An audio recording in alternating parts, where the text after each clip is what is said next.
lie for? Who would you lie for, lie for? This ain't the Bible. 'Cause I got a rifle. Don't ever fuck with me. 'Cause I got enemies.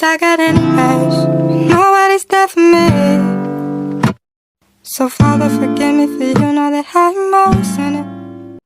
Kamusta kaibigan? Ako nga pala si Bienaren Matthews Asuncion. At ako naman si Gabriel Zardelo.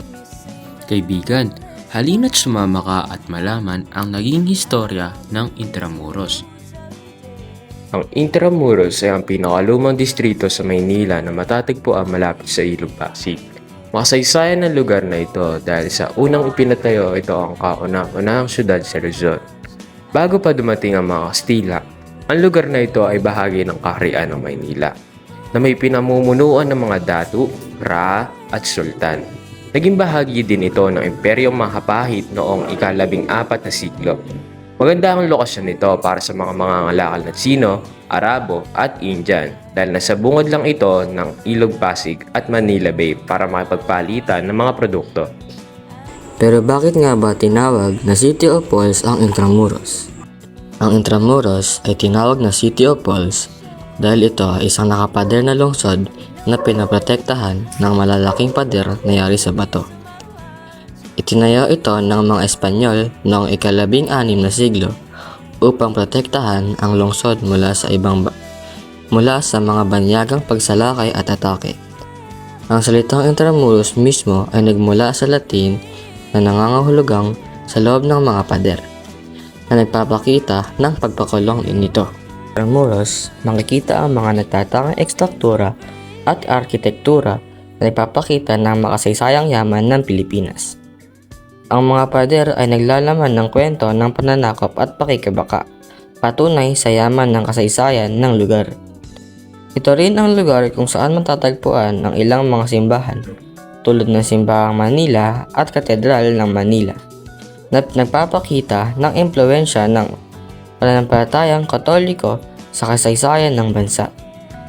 Bukod dito, ang Intramuros ay isang mayaman na kultura at sining na nagpapakita ng di mabilang na mga tradisyon at gawaing sining na nagbibigay buhay sa kasaysayan ng Pilipinas. Sa pamamagitan ng pagtawag dito bilang City of Falls, binibigyan diin ang di matatawarang halaga ng pader bilang simbolo ng proteksyon at kasaysayan ng Intramuros. Ngayong nalaman na natin ang istorya sa likod ng pangalang Intramuros na mas kilala bilang The City of Fall, talakayin naman natin ang ilan sa mga makasaysayang lugar sa loob nito. Ngayon naman ay bumalik na tayo sa makasaysayang lugar sa loob ng Intramuros. Ang una na nga rito ay ang Manila Cathedral Church.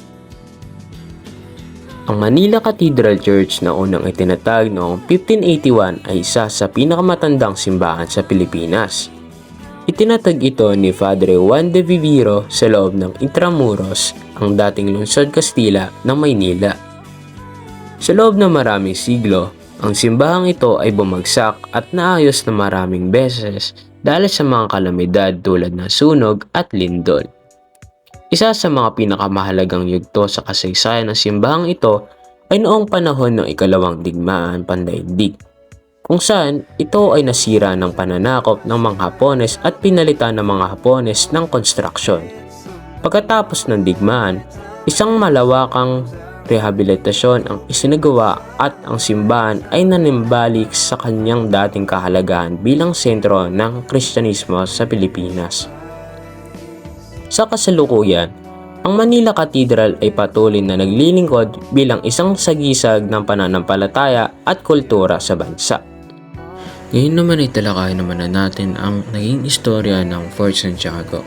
Ang Fort Santiago ay nagkaroon ng mahalagang papel sa kasaysayan ng Pilipinas, partikular na noong panahon ng kolonyalismo ng Espanya at ang mga kaganapan sa himagsikang Pilipino laban sa Espanya. Isa itong simbolo ng kapangyarihan at kontrol ng mga Kastila sa Pilipinas noong panahon ng iyon. Ngayon, ito ay isang sikat na atraksyon sa turismo at isang lugar na memoryal na nagpapahayag ng kasaysayan ng bansa. Halina at dumako na tayo sa bago nating lokasyon, ang Baluartillo de San Francisco Javier. Ang Baluartillo de San Francisco Javier o kilala rin bilang La Tacorena ang may mahabang kasaysayan na nag-uugat mula sa ika-16 na siglo. Noong panahong iyon, ito ay tanayo bilang bahagi ng mga pangpang na pader ng Pamplona, isang lungsod sa rehiyon ng Navarre, Espanya. Ang pangunahing layunin ng pagpapatayo ng Baluartillo at iba pang mga estruktura ng depensa ay upang protektahan ng lungsod mula sa mga banta ng pananakop at digmaang militar. Sa paglipas ng panahon, ang Pamplona at ang mga struktura ng depensa nito ay naging saksi sa iba't ibang pangyayari sa kasaysayan ng Espanya at Europa. Noong mga sumunod na siglo, ang mga pader at mga Baluartillo ay patuloy na pinapalakas at pinapalitan batay sa mga bagong teknolohiya at mga taktika sa digmaan. Sa kasalukuyan, ang Baluartillo de San Francisco Javier ay nanatiling isang simbolo ng kasaysayan at kultura ng Pamplona.